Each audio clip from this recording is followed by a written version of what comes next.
and welcome to the East and Kicks podcast, a regular magazine programme about East Asian film led by me, Andrew Heskins, founder and grandmaster of eastandkicks.com, and James Mudge, our leading writer. Hey-o. Each episode we'll be taking a look at the latest films, news and festivals, often chatting to filmmakers and stars along the way. Welcome to our latest show. This time we're looking at a screening programme coming to London this July, Making Waves, which celebrates Hong Kong cinema. But before we get into it, let's get to that important question. What are you drinking this episode, James? Well, it'd be nice if we were drinking Hong Kong Baijiu or something. Too expensive for the likes of us to get, but if they're listening, please send us a few bottles. But in the absence of that, I'm drinking not the old speckled hen, but the old crafty hen, which is its more impactful brother, 6.5%. Very seasoned. Oh, yes. It's not. I mean, given the hot weather and the humidity, it's probably not the most natural thing to be drinking at room temperature. But 6.5%, special offer, no problem, man. What have you got?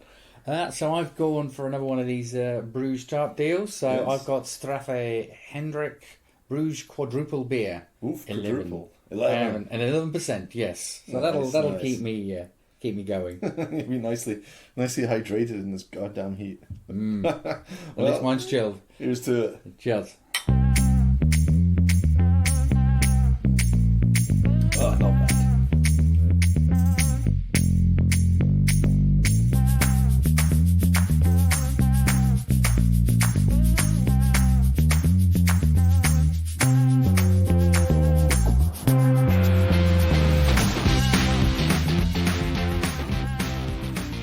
So let's get on to Making Yes. Waves. Yeah. Which is subtitled Navigators of Hong Kong Cinema, although... It is a fairly long and not unwieldy title. Seems very exciting to me. It seems like a fantastic program. It is something we know rather well, so yes, full disclosure. full disclosure. It is something that we've been involved in as part of Focus Hong Kong. Yes, yeah. It's fair to say we've been working on this for a while. I don't think we ever really got into Focus Hong Kong during this and everything. So, do you want to say a little bit about Focus Hong Kong quickly? Yeah, so I mean, we're always a bit embarrassed to plug ourselves. We're not very good at it. Other We're not people are very much good. better. It's just Focus Hong Kong started. We've been working on that for quite a while, but it started in full last year. It was going to be a series of live events, and which was completely curtailed by thanks to Mr. COVID.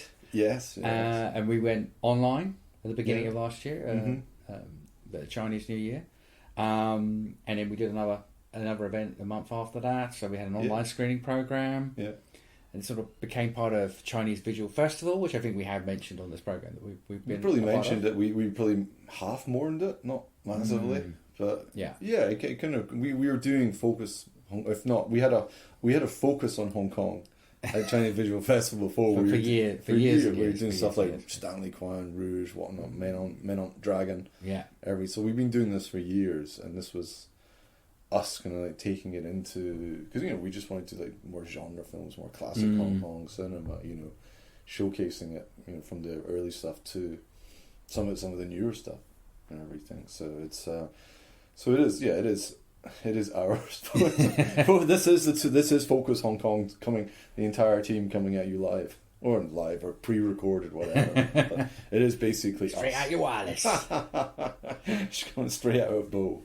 And in this year we managed to bring it back to doing more physical events as well. Nice. So we had a couple of screenings around around Chinese New Year. What did we do again? Chinese Odyssey, and we did the restored version of An Autumn's Tale, which was really fantastic to see on the big screen. That's when I had the fucking COVID and I couldn't go. That's right, Jesus. Yes, that's right. We did that, and then recently we did Bride with White Hair.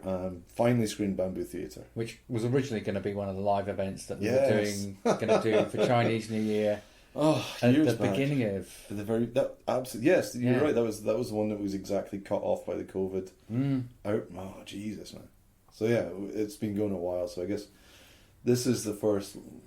Well, it's not long form because we're doing it over a weekend, but it's the first sort of more substantial program. Yes. I guess you could say 7 films. Yes. And those of you who may be a little more aware of film festivals going on around the world will probably recognise the Making Waves from its appearance at Udine. It's going to be travelling to various other festivals around the world. I think some have already happened. So there's recent was Bali, Bangkok stuff. I believe it's playing it's going to America, but I'm not sure which festival has it. I'm not sure if that's New York Asian Film Festival or Sophia's because they're only allowed to support one of them in North America. So I'm not sure. I'm not sure who's actually getting it. But yes, so it's a program. We worked on it. We worked on part of the program. Yeah, it's kind of a mixture of the touring program and a few titles which we really wanted to get in there ourselves. It's kind of a mixture of the curating. Yeah, in that respect, like. And I think we should just kind of step in with some of the stuff that's screening. Why not? Why yeah. not? So I mean, one of the big things for us, and it's something that we've been trying to work on for years and years. I mean, we were talking about this the same year we got we actually ended up getting Stanley Kwan, but actually getting the restored version of Comrades, Almost a Love Story. Yes. From director Peter Chan, which is not screened here. I mean, I don't even think the original was massively screened. No, it's the UK.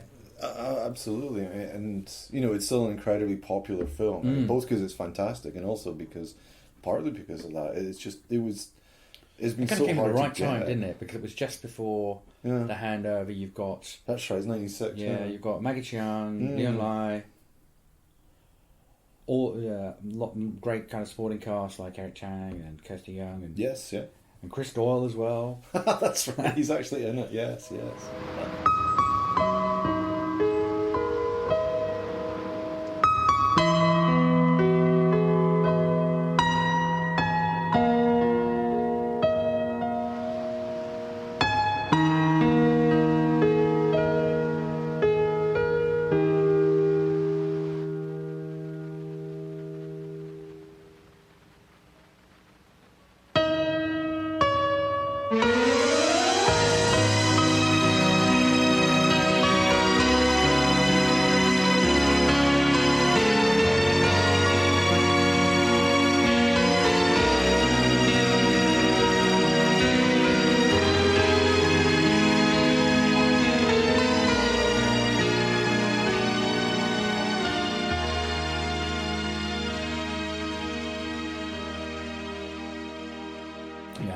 It's one of several films I think from Peter Chan that are really beloved. Like He's a Man, She's a Woman. And, No, he's definitely one of the sort of most, both sort of commercially and artistically directors, from Hong Kong sort of going forwards and stuff. And this was still, it's weird that this was still, when I think of Peter Chan, I kind of think of him having been around for so long. I mean, 1996 is ages ago, just because I'm not young, but it was still relatively early in his career, which I always forget about, even when we were looking at it again.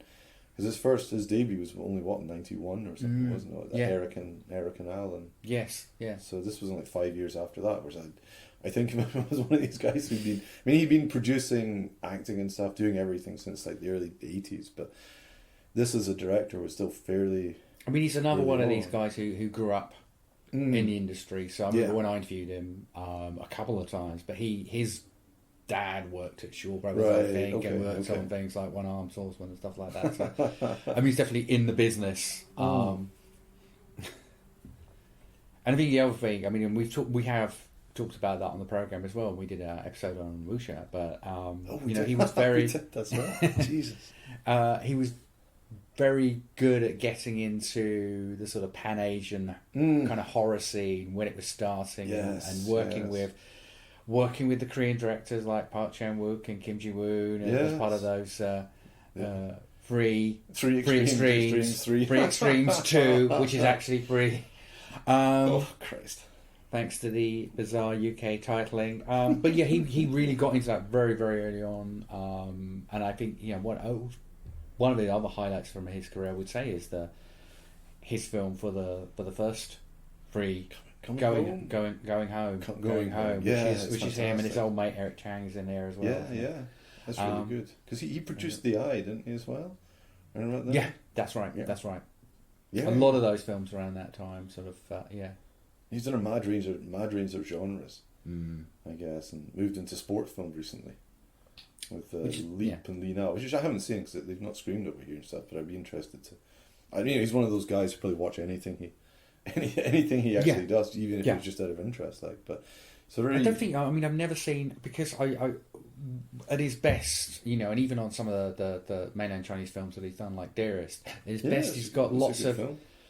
His stuff works on quite a lot of levels. He doesn't give you something that's just very, very simplistic. And I think you go back to things like He's a Man, She's a Woman and all that stuff, and they've got there are lots of levels. There are, sort of tongue-in-cheek kind of sides to some of these films, and as well as all the issues that he's dealing with. I think that always gives him, kind of is much more sophisticated, I think, than a lot of his peers. Well, especially given a lot of the stuff we love coming around those different times in his career, like the wackier stuff or everything like that. Which he never really did too much of that, but he's also a director who seems to get great performances from the cast and everything. That's one of the things I always think about in his films, that he's worked with so many of the big name casts, and recently in mainland China as well, and always got really sort of grounded performances from people who were, if not necessarily playing against their image, but, and you're right, we talked about like Wuxia Dragon and stuff with your man Donnie Yen and Jimmy Wang Yu, yes, like Jimmy Wang Yu. Yeah, exactly. So he just seems to work really well with actors to actually get proper performances out of them. We know it's Hong Kong cinema, like a lot of the time you'll get a star and they'll just be the star. Yeah, they're just there as themselves. Whereas he seems to get folk to act, kind of. So, and that's something in Comrades, which is probably one of the other reasons why it's such a good film, because all of it feels very genuine and everything. And I'm sure for a lot of people, that's why it's still sort of resonant with the themes and everything today. So, all the migration and everything in there. So very glad. Very appropriate time to play that.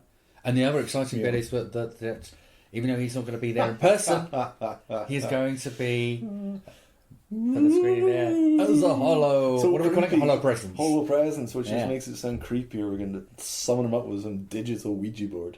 Well, I've seen it in progress, so I think that's not far off how it actually works. There's a little Ouija board beyond Ouija board in the all corner. This stuff, but I'm going to be very interested to see how it goes and everything. But yeah, we had wanted to bring him over and everything, and again, just because various practical factors and stuff. So it's interesting to do it this way and everything. Yeah. More interesting than a Zoom in that respect. Yeah, I think we're all over Zooms. Yes, aren't we? We are. I was never onto Zooms. I never liked it. So having a holo presence and everything at least sounds a bit creepy. If it was a hologram, it would be okay. But a holo presence, it's creepier. So that's one of the classics that's one mad big highlight, big achievement getting that. And then the other one we've got is July Rhapsody, with your favourite word. Rhapsody, would Rhapsody. That be? It's your Achilles heel word. Oh no, I've got a few. I found it in another place today as well. Can't spell it. Great film, unspellable for me. It's a complete blind spot for me. I can't even say it properly. So it's a new restored version of Anne Hoy's film 2002. Yeah. Like, only just actually available now. UK premiere of it. Yeah, it's. I'm not sure if it's screened anywhere else. Actually, and you're right. This might be the world premiere. And I don't know if July Rhapsody is actually. It even really came to the UK. It's one of those films. It didn't. It's one of those films that kind of fell through the whole. That's sort of the weird point about sort of the. I know you hate the phrase noughties. The early noughties. A lot of films when there were still a reasonable amount of Hong Kong films around, but there's a lot around then that kind of just fell through the holes. When you think Anne Hui, everybody, knows who she is and really appreciates her stuff. But this was definitely one. I mean, I have to say, I haven't seen it. Okay. So I'm, personally, I'm really looking forward to being able to see this restored version. Yeah. But it does feel there's a lot of stuff around then that just kind of didn't get seen a lot, kind of missed. That's true. Some of them kind of missed sort of getting a proper DVD release. They weren't necessarily released in the UK at all, which is not surprising. Well, no, I mean, I guess most over here, I mean, for better or worse, we were so focused on genre stuff at the time. You got the odd Wong Kar-wai, you kind of slipping through, but even then, I remember some genre fans complaining, that In the Mood for Love wasn't, another revenge saga or a horror film or something like that. So I guess there just wasn't the mad audience for that. And I mean, this one. Loads of awards and nominations stuff around Asia and stuff like that, and it's probably at Venice and it's very poignant because so you've got Jackie Chan and Karina Lam, and you've got Anita Moy in what is her final role before died in 2003. So it's, I mean, and it is a very, now I have seen it not for a while, but it is a very melancholy film. I mean, Jackie Chung is like a school teacher, and his marriage with Anita Moy is not doing very well and everything. That one of her old former lovers, an old teacher, comes forward and stuff like that, and then he's tempted into having an affair with Karina Lam. But it's it's a really sort of melancholy. The plot sounds like a melodrama, but it is more. It's not depressing, but it's quite a sort of autumnal film and everything like that, I'd say.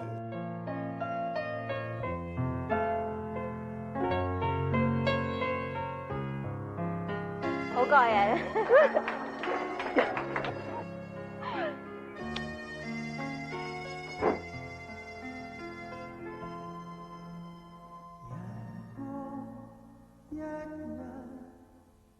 我呢件衫送俾老婆啊。邊個？我想要嘅嘢一定點夠。你認真曳啊！林耀國，我要罰你留堂。你覺得我着校服 sexy 啲咪？可以繼續着㗎。我叫胡彩蘭，今年17歲。勾起一個面孔，輪迴在我面孔，是個彷彿相識的目光，開始了無力中。It's really, really well done, though. Yeah, it's one of those unheard films which really sort of, I don't know, the characters grab you, and the story kind of revolves around the characters rather than the other way around. If you know what I mean. So it's a great film. And I'm looking forward to seeing the restored version, because my viewing of it is an old crappy DVD from DDD House and everything. So I'm looking forward very much to seeing, because these films, it can be quite a revelation when you see the restored versions of them and everything, especially when they haven't messed around with the colours too much and everything. Yeah. I think that I mean, it's not that kind of talked about restoration. that. Yeah. I mean, we're kind of joking. I mean, those are cool too. It's interesting to see, but I think this is more just a straight clean-up restoration and everything, which should be very nice to see, especially seeing it in the cinema and everything. So yeah, but very happy that that's screening as well. And so moving on from that, there is Anita, the biopic about Anita Moy, which did get released in the UK. Very limited. Very limited. Very limited. It was in a very small. I mean, in terms of London, I remember at least one of the venues it was screening at was a very small boutique, as they call it. Boutique, but like in one of the £25 a seat boutique.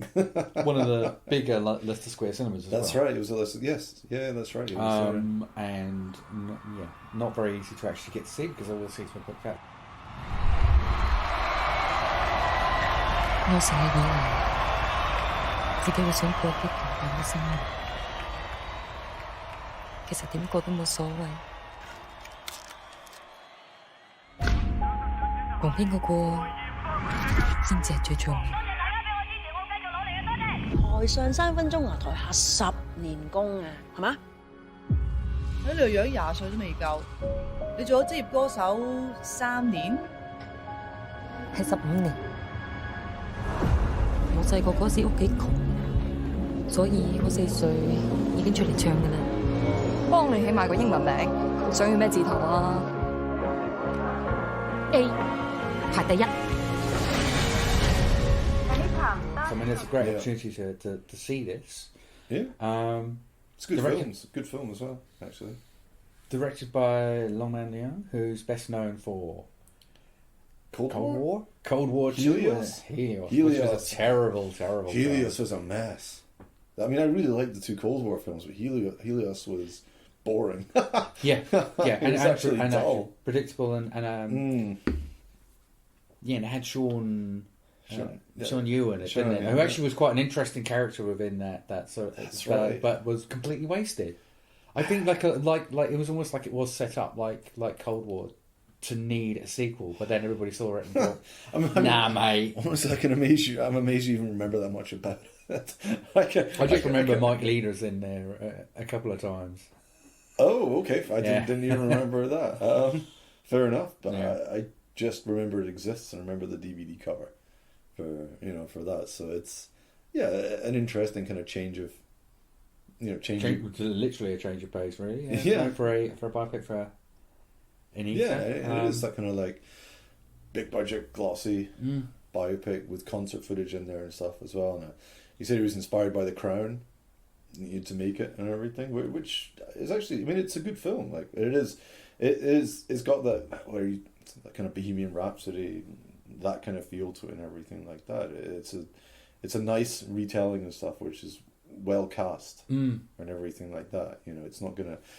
It's not one of those biopics where it sort of sets out to change your view on a person or do anything. That is kind of like a celebrating of her life type biopic. It's sort of nice. I don't think you could really have done anything else with Anita Moore, but I don't. But for two reasons: A, there probably isn't anything that you could dig up that would be no. And B, nobody would have watched something like that because she's still got so much love for her, and absolutely. That I think anything that would have done that would have been.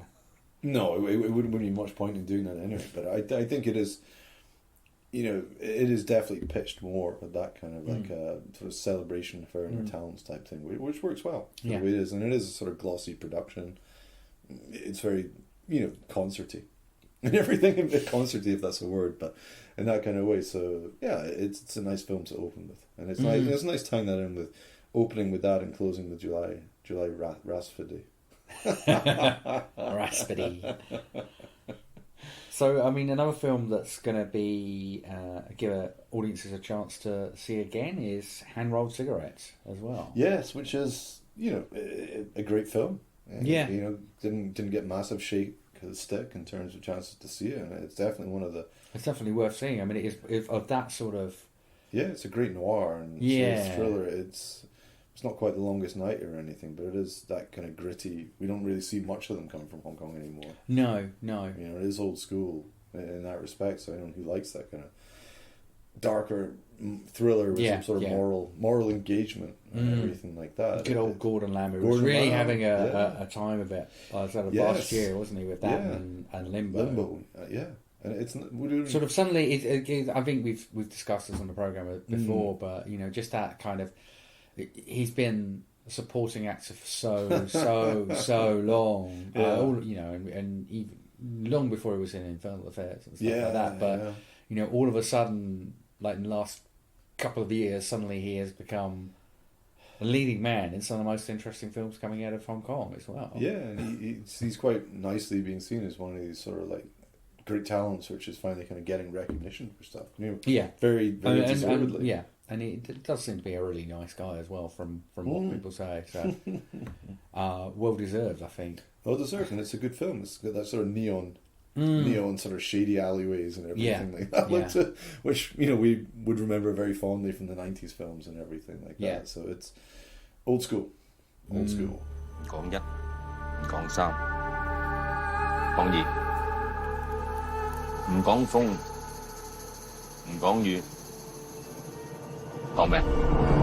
車邊條線啊，嗌到咁高，有米字的哈，好兆頭啊！Ja pentame, anche coi beninici del sapere.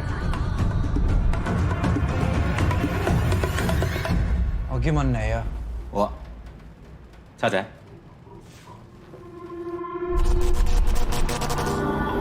有冇見過條叉仔？ And then talking about old school, another film that's screening is the phenomenon, as far as Hong Kong goes, that is Breakout Brothers. Yes, Breakout Brothers Part 1. Yes, I mean, who knew? Who knew when Breakout Brothers came through that it was actually the start of a trilogy? Absolutely, yeah. It's a smash hit trilogy by all accounts and everything. I was surprised. Because we'd known there was a sequel when this was being included in the program, but then recently found out there was a third part as well. So, but we had the whole trilogy. But yes, this will be the UK premiere. This will be UK premiere for that as well. And it's old school prison caper, kind of wacky Hong Kong style and everything. It's not going to change your life, but a lot of sort of wacky laughs and people breaking out of prison and hitting each other and doing stuff. So it's a fun film, you know. And it's have a couple of drinks, watching it on a Sunday afternoon. That's that's what I'd be advising for and everything, you know. And unfortunately enough, we have scheduled it on a Sunday afternoon. Exactly. Well, that's it's perfect. Nice slot for it. 3 o'clock on a Sunday afternoon. Get your Sunday roast, whatever, and you have and everything. I'm sure Gardens. We're the lovely Garden Cinema. I'm sure the bar will be open. Get yourself a couple of pints and relax and watch it, man. Yeah, but it's that kind of film, you know, that kind of thing Hong Kong does so well. That sort of wacky mix of like action, some, you know, suddenly quite serious moments, over the top melodramatic moments, wacky comedy, characters who don't quite make sense, story which kind of goes around on itself a bit, but it's all kind of comes together quite chaotically funny, and only 90 minutes as well. It doesn't like mess around and overstay its welcome. So yeah, for people who are into that kind of thing, like Hong Kong film fans, it's another throwback. Yeah. There's another film we've got that has screened, I think, once in the UK last year. Yeah, somewhere up north. Up north. Well, being from super up north, I guess you can get away with saying that. Well, I'm beyond the wall, so I'm not in the north. I don't know what Scotland is. I mean, it's not a separate country. I'm not getting into that at the moment. Not quite yet a separate country. Never happened. Anyway. The film The First Girl I Loved, which is directed by Candy Ng and Young Chi Hoi. Yeah. And it's a sort of light LGBTQ themed film. Yeah, a couple of schoolgirls who, you know, it sort of goes out in flashback with them remembering their relation. One of them's getting married, and they're kind of remembering their relationship and everything like that. And it's interesting in that it's not. You know, I've seen a few of these kind of films from Taiwan, in that respect, whereas this one is a bit more. It's still sort of nice pastel colours, a lot of nostalgia, Leslie Chung music, everything, which is quite cool. But it's also looks kind of at the sort of societal structure around and everything like that. So it's these two girls kind of figuring out their feelings rather than being 100% this is a queer love story, or 100% this is two girls who, you know, are they gay or are they not type thing. So it's quite a natural, quite nice story in that respect and everything. So yeah, for this kind of like young directors, and this is one of these new talent ones and everything coming forward. So it's it's a nice film. And then the last of our, would you call it a septet? Is that the word? Septet. then we're thrown back to the film septet. Just still never seen. But I've never seen. No, I know. It didn't really turn up in many places in the septet. No. I think it came out at just the sort of the wrong time. The wrong time, because it just got caught up in that sort of for different reasons. Yeah. There was that as well. But yes, is the horror anthology Tales from the Occult. Tales from the Occult.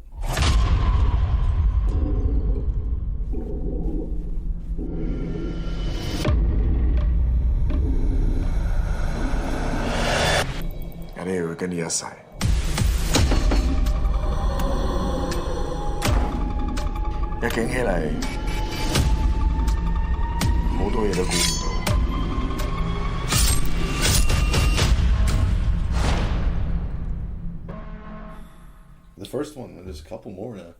Not coming out, they're in production now. So that's right. Because I remember seeing that from the Hong Kong Film Art as well. That's Tales from Occult 2 was listed at that point, and 3 as well. And now there's 3, yeah. Fantastic. If they're going full Troublesome Night, we're going to get 19 films. That'd be very, very welcome. Yeah. But yeah, again, this is a UK premiere. Yes, and it's a really fab, very solid anthology. I think the quality, overall quality. You know, you always kind of have it's a rare thing for anthologies. A rare thing that they all kind of hit a certain level. You know, and we've got directors. We've got Fruit Chan, legendary Fruit Chan, coming off Coffin Homes and more. So he's been doing quite a bit of horror recently. We've got our old mate Andrew Fung. Yes. And Ricky Hoy, who I think wrote most of the stories as well. Yes, yeah, he was involved in more stuff than just directing his saying, yeah. But and it's so we've got an interesting few stories. So one is a sort of up and coming pop star Yes. who starts to have some ghostly experiences. Fruit Chan's one is perhaps unsurprisingly quite a bit of a social commentary on a haunted shopping mall. Dark satire, definitely. Yeah, absolutely. And the last one is again a bit of a haunting of an apartment block, by Andrew Fung.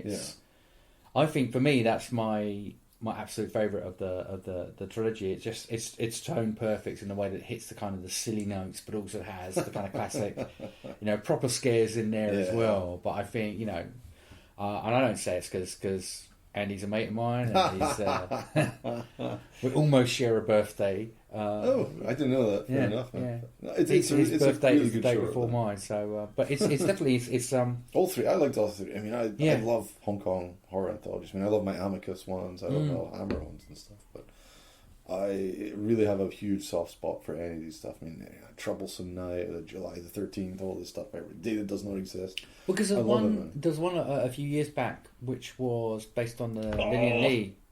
Tales from the Dark? Well, there was Tales from the Dark 1 and 2, then there was another one which was supposed to be a relaunch of Troublesome Night. And then there was another, I mean, they're still making them. There was another one, Hong Kong Horror Stories. I mean, that was maybe about 10 years ago. But Tales from the Dark Parts 1 and 2, which Simon Yam made his directing debut in. I would say with that one, it felt like that was category 3 rated though. Tales from the Dark. It was, and there was a great. Again, that one was a good example of one where the stories were uneven in terms of quality. Yeah, so I remember the Teddy Robin one, where he directs and stars in, being fantastic and proper old school category 3. Yes. But some of the other ones just not really quite having it. I just felt like it could have been. It could have been. They could have cut it back to 4 stories and had a really solid. Yeah. 4-story anthology, but it ended up being 2 films of 3 anthologies, and it didn't hit all the marks. This one, I think, actually, an overall quality it does.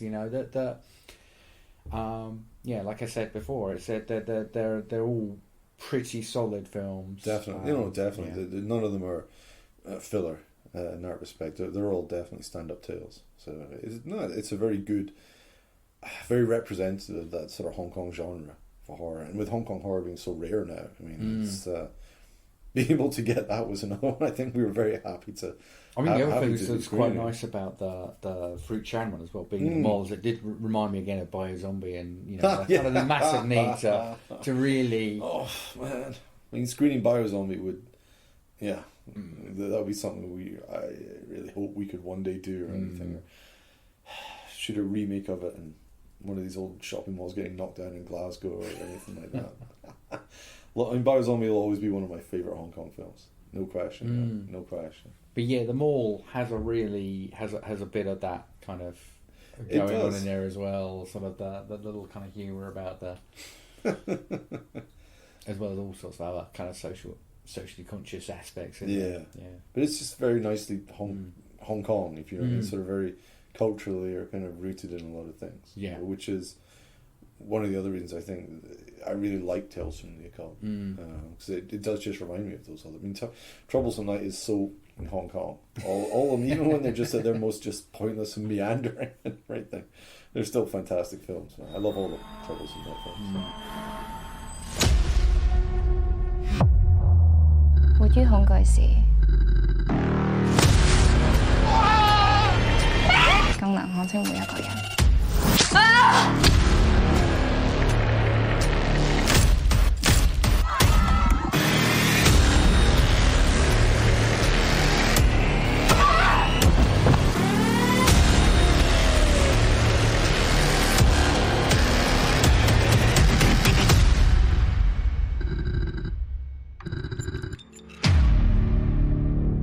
So Making Waves is taking place between 8th and the 10th of July at the Soho Hotel and the Garden Cinema in London.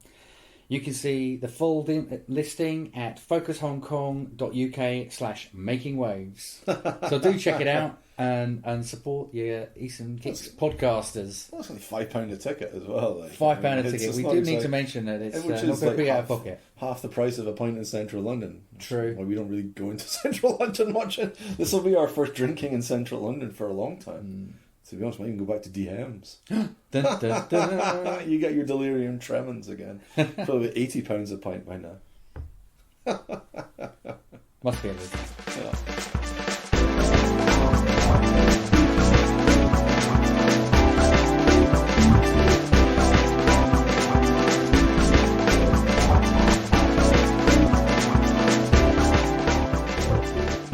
So that's it for now. Don't forget you can find all of our previous episodes on Apple, Amazon Music, Spotify, Google, or wherever you get your podcasts.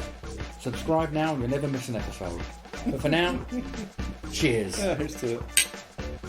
See you in London.